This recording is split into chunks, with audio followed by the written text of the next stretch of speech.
Վարչապետ արձագանքի ընթացքում եւս մեկ միտք եմ ուզում ձեր դատին հանձնել, այսպես ասած, որը, չգիտեմ, տարակուսանքի առաջացնում առնվազն, այս մարդի հիշողության հետ խնդիր ունի, թե լավ կարողանում է մանիպուլացնել, ասում է ռուսական զորքը այնտեղ կանգնած նկատի ունի Լեռնային Ղարաբաղը 2000 հոգի անվտանգությունն է պահում ու վատ չէին անում իրենց ֆունկցիաները, մինչև մի պահ։ Այդ ընթացքում Հայաստանի ղեկավարը գնում է Պրահա եւ ասում է ընդունում եմ Ադրբեջանի կազմում։ Ու ռուսների հետ չի բանակցում, տեղակել չի պահում։ Ու ըստ էության դրանով Ռուսաստանին որպես միջնորդ այդ միջնորդի աթոռը տակից վերցնում է։ Հիմա ուզում եմ հասկանալ, իրապես հիշողությունն է խնդիրներ առաջացնում արդեն,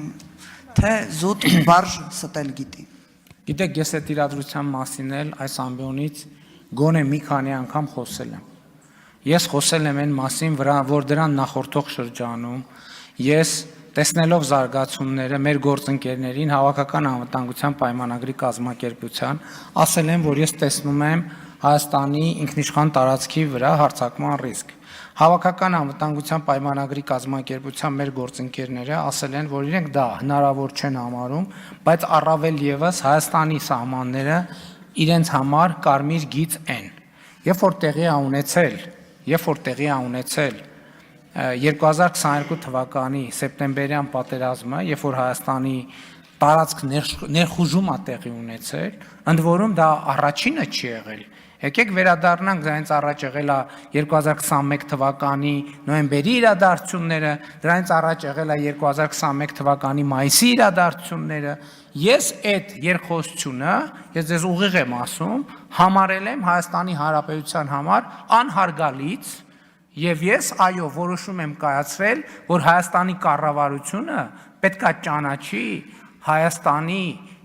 տարածքային ամբողջականությունը, Հայաստանի Հանրապետության տարածքային ամբողջականությունը։ Նրանք, ովքեր մինչև հիմա չեն արձանագրել, թե ինչ է տեղի ունեցել 2022 թվականի հոկտեմբերի 6-ին, պետքա նորից վերադառնամ եւ արձանագրեմ 2022 թվականի հոկտեմբերի 6-ին, ինչքան դա աբսուրդ հնչի, Հայաստանի վարչապետը ճանաչել է Հայաստանի Հանրապետության տարածքային ամբողջականությունը, այո, նաեւ հարևանների տարածքային ամբողջականությունը, որովհետեւ մեր երկրի տարածքային ամբողջականությունը պարփակված է մեր հարևանների տարածքային ամբողջականությամբ։ Իսկ եթե Լևոն Տեր-Պետրոսյանը, Ռոբերտ Քոչարյանը, Սերժ Սարգսյանը այս մտքի հետ բանավեճ ունեն,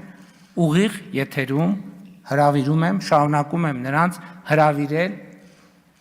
բանավեճի։ Երբ որ ընդհանրապես, գիտեք ինչ, երբ որ որևէ մի բան են ասում, հերթական սարսափազդու կամ հիմար միտքն են արտահայտում մեր հարգելի գործընկերները, ուրեմն առաջին ռեակցիան իմացեք։